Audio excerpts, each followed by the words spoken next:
नमस्कार, नेशन 24 पर आपका स्वागत है। मैं इस समय भगवान राम की नगरी अयोध्या में हूँ और 22 जनवरी को पूरा देश जानता है रामलला अपने भव्य मंदिर में उनकी प्राण प्रतिष्ठा के साथ विराजमान होने जा रहे हैं। 22 जनवरी ऐतिहासिक दिन है, उसकी तैयारियां पूरी जोर शोर से अयोध्या में इस समय चल रही है। या कहें कि पूरे उत्तर प्रदेश का जो सरकारी अमला है उससे लेकर के विश्व हिंदू परिषद और तमाम जो बीजेपी से जुड़े अनुषंगिक संगठन है वो तमाम इस भव्य दिवस को एक ऐतिहासिक दिन के रूप में बनाने के लिए तैयारियों में लगे हुए हैं और अलग अलग जगहों से पूरे देश से, हालांकि अभी कुछ लोगों को छोड़ करके जो लोग जिनको निमंत्रण आधिकारिक रूप से मिला है उनको छोड़ करके देश भर से श्री राम भक्तों को अयोध्या आने से रोका गया है, उनको मनाही है। लेकिन फिर भी कुछ ऐसे राम भक्त हैं जो कई कई हजार किलोमीटर पैदल चल करके अपने प्रभु श्री राम के दर्शन करने के लिए अयोध्या की तरफ चल पड़े हैं।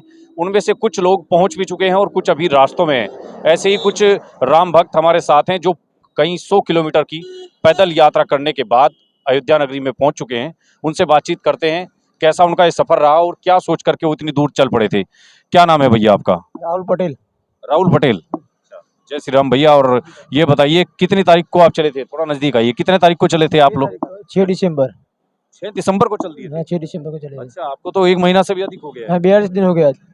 42 दिन हो गए चले हुए घर से। 42 दिन हो गया। अच्छा, खेड़ा जिला से चले हैं, गुजरात के? खेड़ा जिला, गड़िया गांव से। कौन सा गांव है? गड़िया गड़िया गांव। अच्छा, तो अच्छा पटेल जी, हम ये जानना चाहते हैं, क्या आपने ऐसा क्या संकल्प लिया कि पैदल चल करके भगवान अपने जो रामलला हैं जो अयोध्या में विराजमान हो रहे हैं उनके दर्शन किए जाएंगे? ऐसा मन में क्या विचार आया? 500 साल मंदिर बन रहा है हमारा, हम हिंदू है इसलिए हमको गर्व हुआ कि जाना है तो पैदल ही जाना है दर्शन करने के लिए, इसलिए पैदल निकले।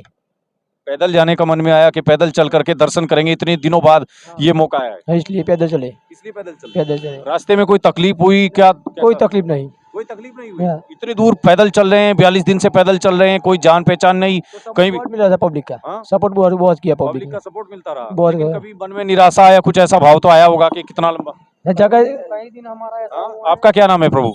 उर्विक पटेल। जी, उर्विक पटेल। उर्जित पटेल जी, आप भी खेड़ा जिला के ही हैं? हाँ। अच्छा, एक ही गांव के हैं सब। इतना दूर पैदल चल दिए, क्या मन में कोई ऐसा वो नहीं आया कि इतनी दूर कैसे चला जाएगा, कैसे पहुंचेंगे? ऐसी हालत हो गई थी, देखो पैर में मोच आ गई थी, छाला हो गया था। देखिए इनके एक बार इनका पैर जरा दिखाइए, देखिए किस तरह से इनके पैर में ये गर्म पट्टी बंधा हुआ है और इतनी दूर से चलते चलते पैरों में छाले पड़ गए हैं। कितनी दूर से आए हैं चल करके? आपने सोचा नहीं कभी कि इतनी दूर पहुंच भी पाएंगे या नहीं पहुंच पाएंगे? नहीं, वो तो दे लिया हुआ था कि पहुंच नहीं पाएंगे कि नहीं पहुंच पाएंगे, लेकिन हम राम जी हमारे साथ है, नाम लेके चल रहे थे, पहुंच गए। राम जी आपके साथ हैं, उन पे विश्वास था, भरोसा था, चल दिए। हाँ, और पहुंच ही गए। पहुंच गए। आपका क्या नाम है भैया? कुंजम पटेल नाम है मेरा। अच्छा भैया, आप इतनी दूर से चल के आए हैं गुजरात से, पूरा यूपी क्रॉस करते हुए इधर तक पहुंचे हैं, मध्य प्रदेश को होते हुए। क्या कितना परेशानियों भरा सफर रहा या कैसा रहा? उसमें परेशानी की बात नहीं है, पर हमको क्या लास्ट 5 से 6 बजे तक हमको कोई रोकने का स्टे ढूंढना पड़ता था मंदिर, या फिर हम आश्रम में भी रुक जाते थे। कभी हम होटल में नहीं रुके, मंदिर पे ही रुके और अच्छा सपोर्ट मिला है सबका, सबने साथ दिया है। कहीं पे रहने को नहीं मिला तो कोई अपने घर पे ले गया है, हमको सुलाया है, खिलाया है। अच्छा, मतलब लोग जहाँ भी आप पहुंचे लोग आपको पूरा सेवा करते रहे, सेवा करते रहे, सहयोग करते रहे। हमको कुछ दिक्कत आई, प्रॉब्लम आई तो कोई भी हेल्प करने के लिए तैयार हो जाता था। अच्छा, एक बात हम आपसे जानना चाहते हैं, क्या आपको लग रहा है कि 500 साल की लंबी लड़ाई के बाद ये मौका आया है कि भगवान रामलला जो है वो अपने भव्य मंदिर में विराजमान हो रहे हैं? आपको लगता है ये चमत्कार है या बीजेपी ने करा है या कोई पार्टी और होती वो भी कर देती? ना, वो तो भगवान खूब रहा है, तो बीजेपी ने बहुत सपोर्ट दिया है इसमें। बीजेपी का काम है या कुछ कोई भी पार्टी होती है? ना, सबका, पब्लिक का, बीजेपी का, सबका है। अच्छा, जैसे हमारे यूपी की समाजवादी पार्टी अखिलेश यादव कह रहे हैं अगर हम होते तो 1 साल में मंदिर बना देते। वो तो पता नहीं हमको। आप बताइए, क्या आपको लगता है कि मोदी जी की वजह से साकार हुआ आपका सपना? मोदी जी का इसमें कुछ रहा है? बिल्कुल सही है।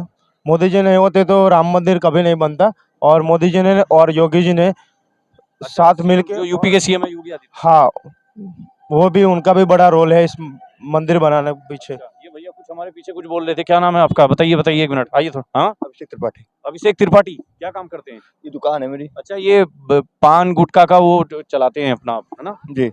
अच्छा, हम जहाँ इस समय खड़े हैं, आप यहाँ खड़े होकर के कह रहे हैं कि हमने पूछा अखिलेश यादव, वो कह रहे हैं कि 1 साल में मंदिर बना देते। वो बनाते ही नहीं। वो तो बांटते हैं, वो तो बांटते हैं खाली धर्म के नाम पर। अब उनके पास मुद्दा ही नहीं है, करें अच्छा। क्या। और वो तो कह रहे हैं कि बीजेपी इस तरह का काम करती है, मंदिर मस्जिद के नाम पर लड़ाने का। वो तो वही करती है, सन 92 में वो कांड ना करती, उनके पिताजी कांड ना करते, अच्छा, उनके पिताजी ने क्या कांड करा था जब कार सेवकों पर गोली चलाई? पुलिस चला दी। अच्छा, तो वो आपने वो देखा है वो सीन या किसी ने बताया आपको? नहीं, देखा है हमने, देखा है, और ये राजनीति की है जिंदगी भर।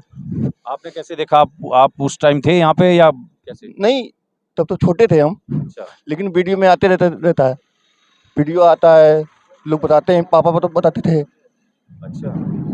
तो आपको लगता है कि ये कारनामा बीजेपी की वजह से, मोदी और योगी की वजह से हुआ है? हाँ, ये नहीं, केवल योगी मोदी ही कर सकते थे, और कोई कर ही नहीं सकता था। नहीं तो भगवान राम का मंदिर बनता ही नहीं। बनता ही नहीं, बनता ही नहीं। ये राजनीति करते खाली, हाँ जी, राजनीति करते।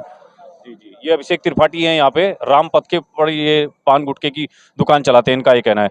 तो आपको लगता है कि मतलब ये कहीं ना कहीं बहुत बड़ा योगदान मुख्यमंत्री योगी आदित्यनाथ और मोदी जी का भी है, नहीं तो राम मंदिर का सपना अभी भी पूरा नहीं होता, सही है वो तो। है ना? ऐसा ही है ना? हाँ यही सही है। यही है।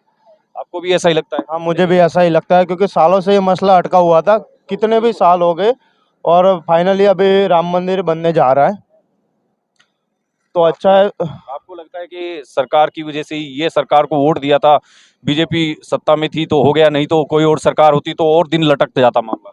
कोई और सरकार तो पहले थी, तभी क्यों नहीं बना? ठीक है, पहले तो थी सरकार, तो पहले क्यों नहीं बना? बीजेपी वालों ने, मतलब उनकी सरकार आई, योगी सरकार, उनके बाद ही बना, तो हम क्लियरली बोल सकते हैं कि उन्होंने कुछ किया, उन्होंने काम किया अच्छा, तभी बना मंदिर।